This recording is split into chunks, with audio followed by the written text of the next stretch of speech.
Thank you for staying with us. We get into the show proper, the conversations. Now, in the midst of the coronavirus pandemic, it's that time of the year we celebrate the World Environment Day. It's a day set aside to raise awareness and action for the protection of the environment. That was yesterday, the 5th of June every year.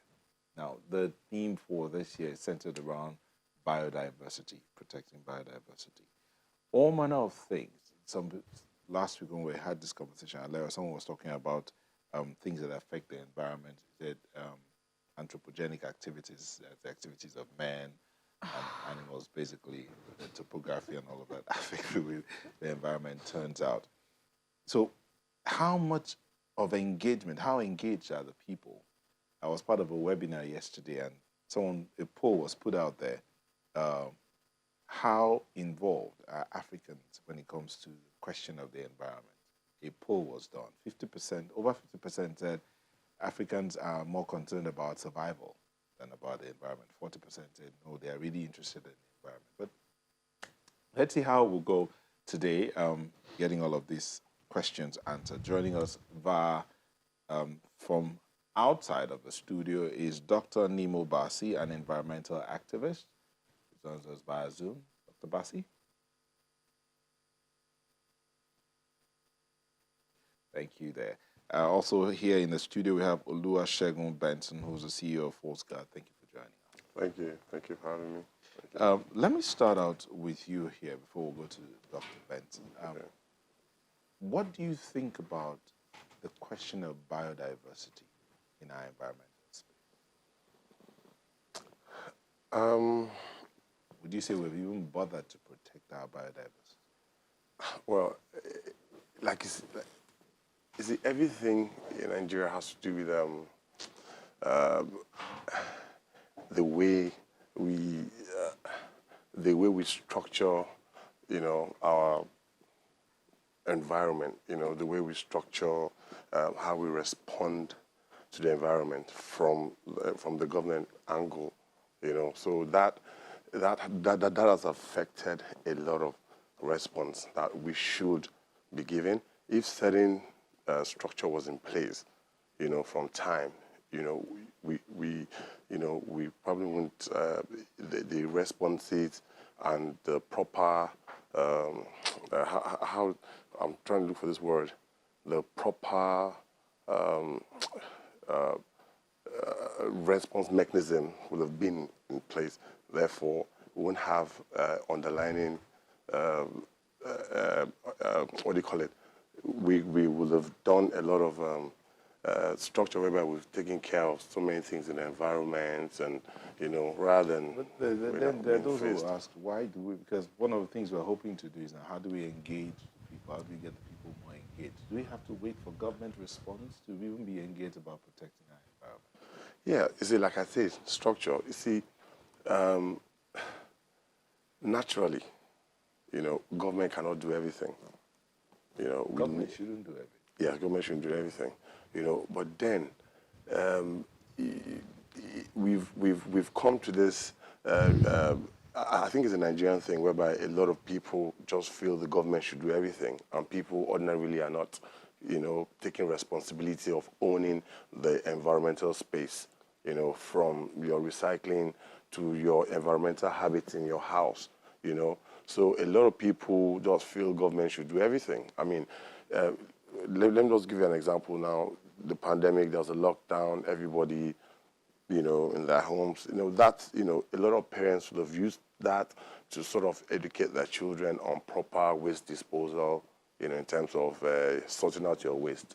Like, Lagos State government came up with the, what do you call it, sorting out your waste from the house, Now, that's the perfect time to, for parents to engage their kids in the house and say, okay, you know what, we're going to have 3 bins in the house. The plastics will go in this bin, your solid waste here, and your paper waste here. That's, we need to imbibe that culture. From then they start getting interested in the environment. So when you start that from your house, how you live, that's how you're going to transcend when you go outside. Then you start taking care of the environment. You don't throw things where you shouldn't throw them, and you know. So those are the we should have been able Taking to. advantage of Yeah. it. Let's bring in Dr. Bassi here. Dr. Bassi, the World Environment Day, protecting our biodiversity. You've been one of those who's been canvassing for this for quite a while. But seeing that this is like the focus at this time, do you think it's the right time?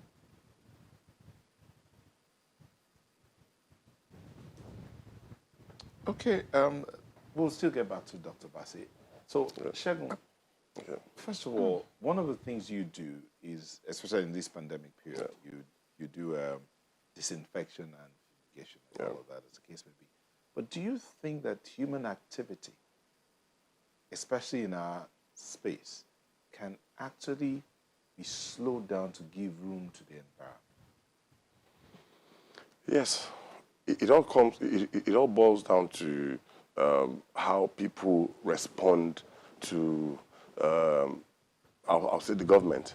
A typical example is when the government says, "Okay, there's going to be lockdown. People should stay at home and all that." You know, if they had, you know, if you respond to government, right, then you can. Sorry. Let me take that question again. Sorry. Sorry, I was a bit... Do you think human activity okay. could ever slow down to Okay. give room for the environment to regain itself? Yeah, well, in a society, I'm sorry, in a society which is the way it is, from what he said when he was opening, where people are basically just thinking about survival. How do you want to tell the woman who lives in the village, who cooks with firewood, not to go and get firewood from the forest to cook her food? That's the only way she knows how to cook. So what are you going to tell such a person about, oh, the environment requires that you stop this habit? So what are you going to tell her to cook with? True. Yeah, but that's just one example. Yeah, okay.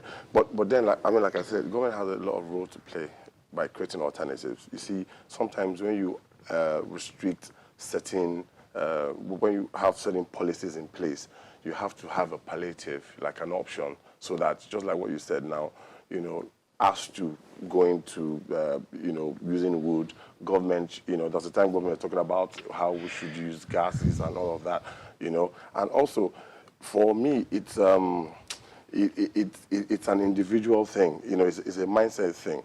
Okay, put it this way: when the whole pandemic thing, the lockdown, you know, there was lockdown. You can see that we had clearer skies.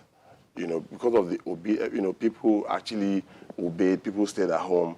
The industries were shut down and all. Yeah, exactly. You see that even the waters, they had like clearer. You know, the water had settled because the activities on that the water surface, you know, activity is less, so you the had waters the are birds settled. Chirp. Okay, water has settled and all of that. Now, you know, the question should be: should there be a pandemic for that to happen? You know, shouldn't people just realize that, you know, checkmating what they do also affect the environment? You see, it's as a result of the structure, what the people.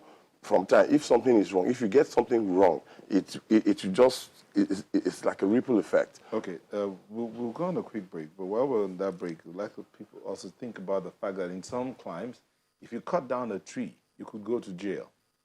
You cut down a tree without permission. You trim the flowers in front of your house without permission, you could go to jail. So what Oluwasegun was talking about, structure, could also come in a great deal to help the people get engaged. But we'll look at all of that when we come back from this break. Just stay with us.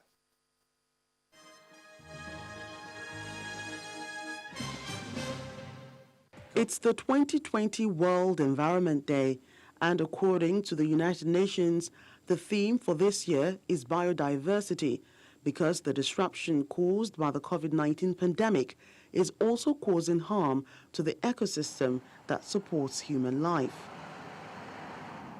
In Lagos, Nigeria's commercial capital and the epicenter of the country's COVID-19 infections, the state's waste management agency hopes to reduce this imbalance through proper disposal of refuse from isolation centers, which is believed will also help to reduce the spread of the disease.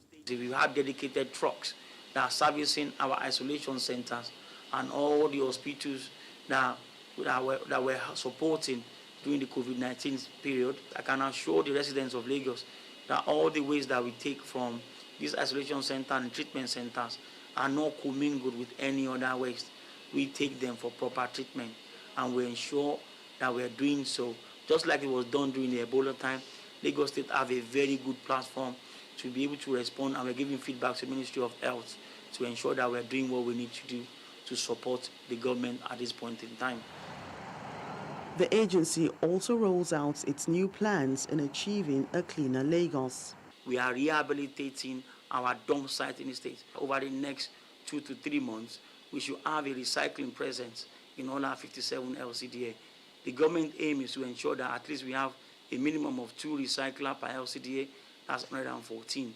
So when we do that, we will reduce our landfill impact. The reason why we're sweeping is because people still have the habit of just dumping things as they use it.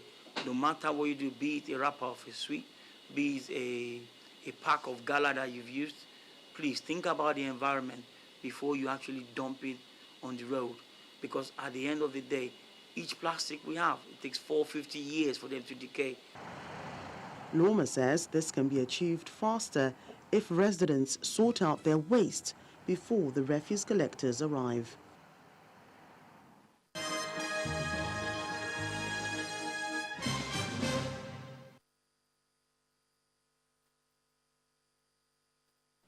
Thank you for staying with us, and the conversation continues. This time, Dr. Nemo Bassi, an environmental activist, joins us again via Zoom. Dr. Bassi, the question I asked you earlier had to do with the fact that you've been in this business of trying to create awareness and get everyone around you to conform or to align with the issues that have to do with protecting not just biodiversity, but the environment as well. But how would you say it's been in all these years of what you've been doing? Now you asked me a difficult question. The truth is that the struggle for a clean environment, the fight for environmental justice is a lifelong struggle. And I think by and large, Nigerians are getting a bit more conscious about the environment, especially those who are really badly hit by environmental degradation. We're hearing people making demands for clean environment. Yesterday in the World Environment Day celebration, we heard the governor of Bayelsa State speaking clearly, almost like an activist, asking for a cleanup of the state of the entire region, because we do know that the less clean, the less habitable our environment is, the less healthy we are. Because just like the dirt in the environment affects our health, so it affects the health of all other life forms that make up the biodiversity we're talking about. In fact, our health is dependent on the health of biodiversity, and this is connected to the current pandemic. It could be that there are 2 ways this could have happened. The jump from animals to humans, or human tampering with the genetic makeup of viruses to make them more virulent. So Nigerians, where we lost it actually is that rather than keeping to the traditional norms of keeping excellent environment where we live in, we kind of handed over the duty to municipal authorities. But again, that is understandable. At community level, is much more small scale. At the municipal level, more people are living together. There are more the industrial waste coming out, medical waste coming out, other specialized waste coming out. So we need authorities who would take the lead in terms of providing waste management and, of course, environmental leadership.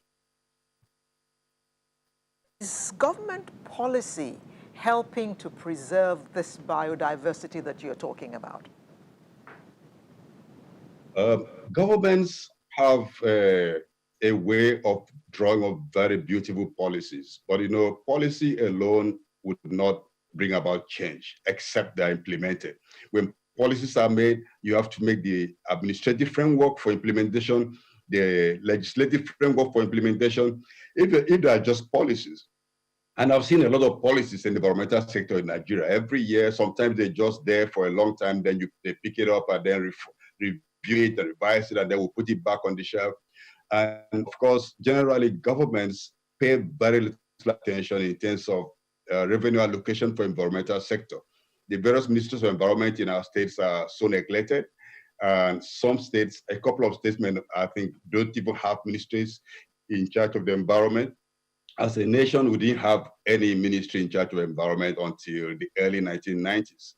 So government is still on a learning curve, which is rather low in terms of prioritizing the environment and understanding that if the environment is not well, the economy would not be well. We need a healthy workforce. You need people who are happy where they are. Some of the kind of atrocities you see with security agencies against citizens is you can trace it back the quality of places they live in, the quality of the offices they work in, the quality of the cells where they put people who are suspected. All these environmental factors affect the psyche of people and, of course, those running the governments. Shegun, he's talked about in a way what you were talking about, government creating structure. But the climate is not waiting for government structure. Yeah, well, true. Climate change is real. Yes, of course. It's not waiting for government structure. So let's begin to look at how do we get the people to even engage with the environment, even in the midst of the climate and the pandemic? Yeah, well, it's continuous sensitization. I mean, you have to keep sensitizing the people. You have to, take it down to, how do you call it, like schools. Like, I was in a seminar once, and I was like, I said to my, in the program, I said, I think schools have to have it in their curriculum where, they actually study climate change. Climate change is broad, so they have to have like a subject, that's specifics on climate change, because then they will understand. At that time, you need to tell them how we live affect the climate. I mean, let me just give you a typical example. During this lockdown, we had, clearer waters, lesser nitrogen oxide from space, a lot of activities that nature actually, it was as if nature thrived in that short period of time.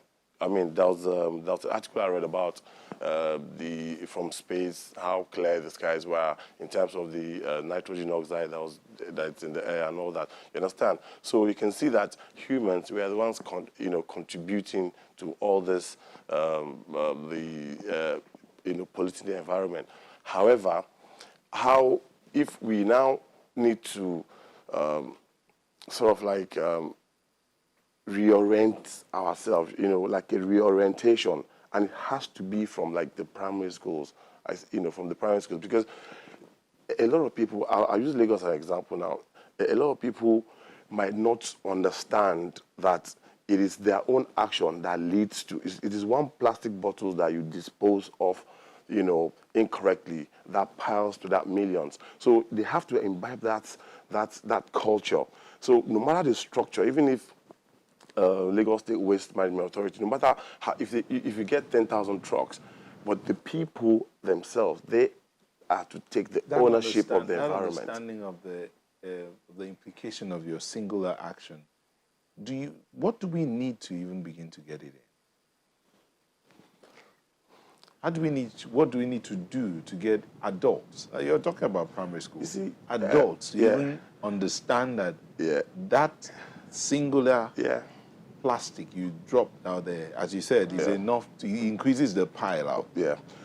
You see, well, in some countries they have like punitive approach. I mean, I think it's high time in Lagos that we have like a punitive approach for adults, because at this point, how do you tell an adult, just like, you heard the MD of Loma talking about how even your gala, how you should dispose your gala pack, once you consume your gala, how you should dispose properly. There has to be some punitive approach.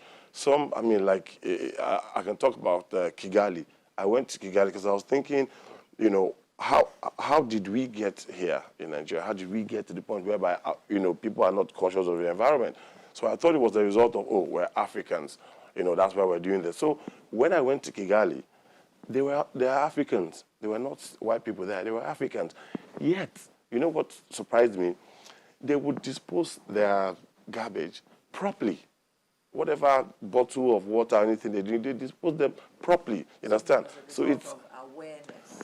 Because I'm going to say, we are the parents of today.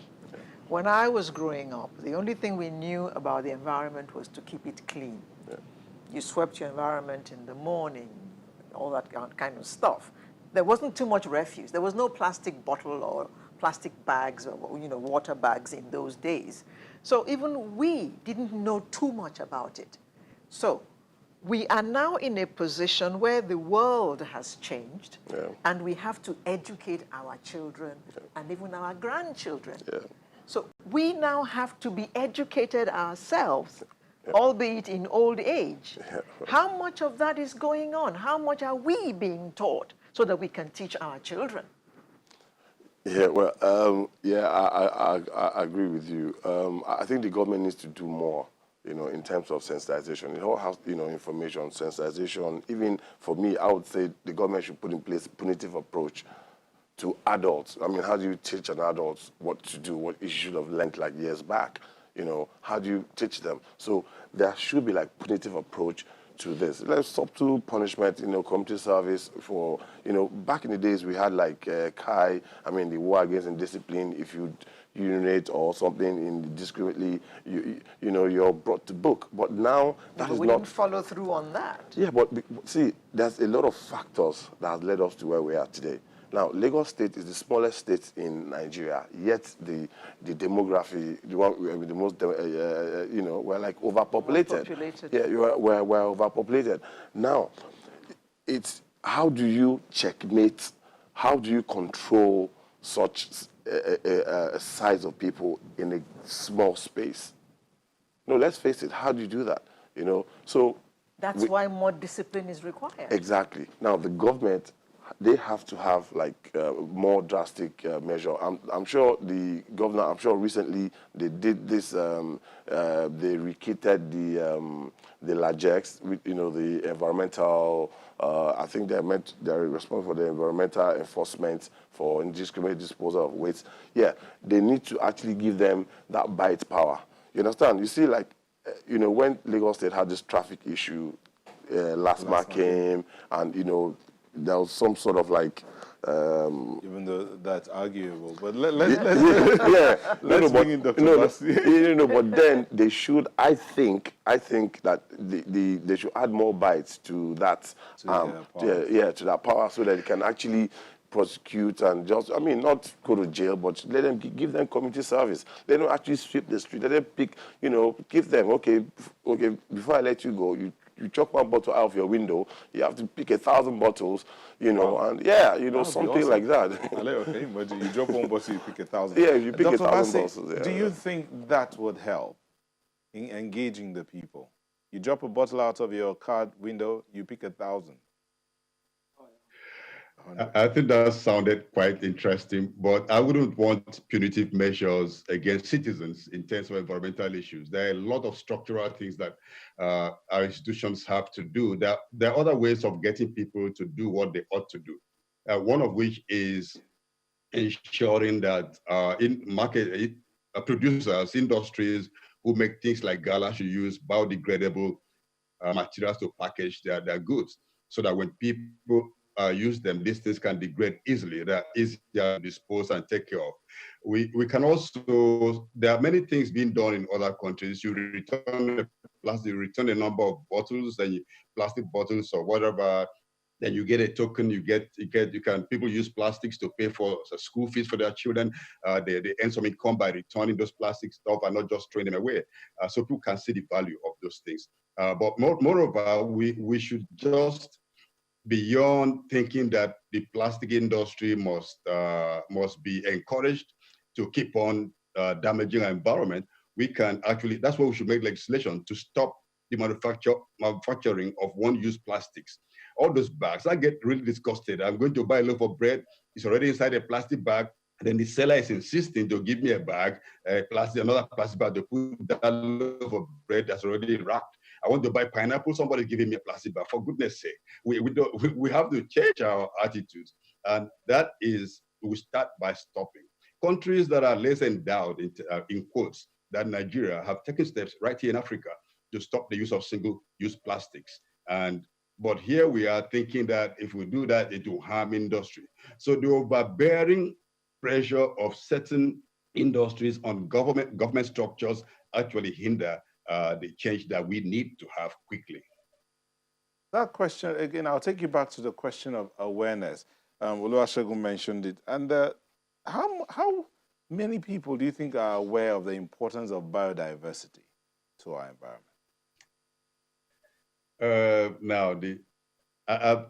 I think maybe, except those who live in skyscrapers in big cities like Lagos, they may be removed from biodiversity.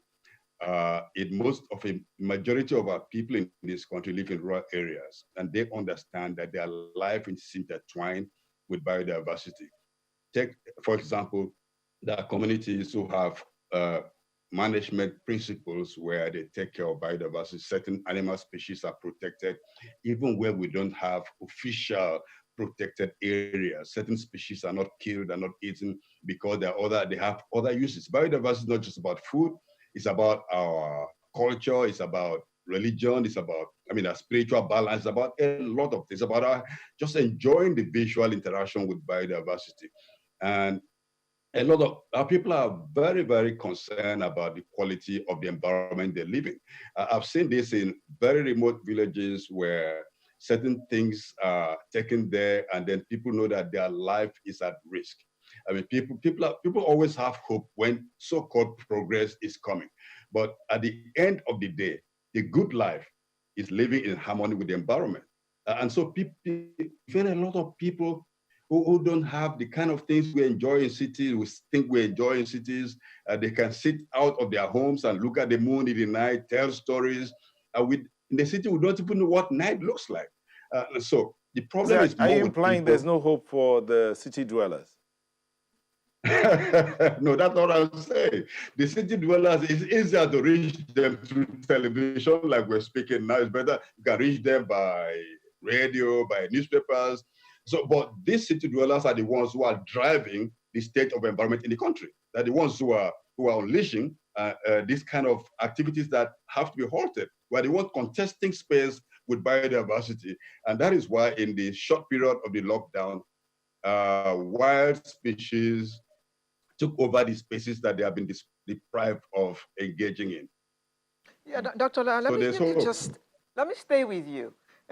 Is there enough by way of a legal framework that restricts big corporations and companies that will cause them to reduce their carbon print?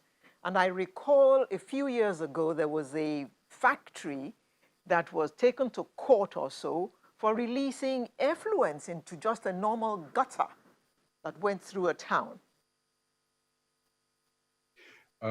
Thank you for bringing that up.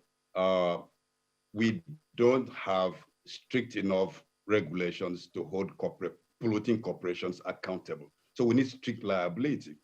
You mentioned about factories. I've seen across the coast of West Africa, factories dumping very toxic elements into the ocean. People are seeing our canals, our lagoons, rivers, and the ocean as waste dumps, which is very wrong way to look at those environmental spaces. They say there are cases in the Niger Delta, if you permit me, where companies have dug canals just for discharging waste into the sea. And they've done this for decades on end. They've not stopped it. This is it's things that you can't just imagine, but they're happening on a daily basis. How about gas flaring? We had a decree that was made in 1979, came into effect in 1984, a kind of outlawing gas flaring. But then it gave an allowance. You pay a fine, then you flare the gas. And you had a permit from the Minister of Petroleum Resources, and you can flare the gas. And now the kind of fine is so small that you can pay well in advance and keep on committing the crime. In 2005, a court ruled that gas flaring is illegal, it's unconstitutional, and it's against the human rights of the people. But it's still going on as we speak. So the regulations are there, but enforcement is difficult because of the intricate relationship between those who ought to regulate and those who are committing the pollution. All right, Dr. Bassi, I'm afraid we'll have to hold our horses at this point. Thank you so much for coming in and sharing your thoughts with us. Dr. Nimo Bassi is an environmental activist who's been at it for quite a while, and hopefully someday the message will sink into all. Thank you. Also joining us in the studio was Oluwasegun Benson, who's the CEO of Force Guard, and thank you. We're supposed to have someone from Green Hub Africa who is organizing a webinar to teach about this World Environment Day and what we ought to do about the environment. Hopefully we'll get them in the course of our programming. But that's it on this segment. So as we're back in a moment for another interesting segment, please stay with us.